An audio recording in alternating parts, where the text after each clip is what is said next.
das kann eigentlich kein Mensch überlebt haben.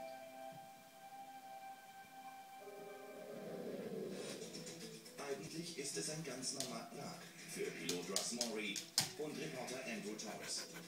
Sie sind mit ihrem Helikopter in New York über dem Stadtteil Brooklyn unterwegs, um live über eine Schießerei zu berichten. Ich bin Andrew Torres, zurück ins Studio. Doch plötzlich gibt es bei Chopper 4 ein Problem. Man sieht da, wie ihr Hubschrauber ins Trudeln kommt. Ein Teil der Hydraulik ist defekt.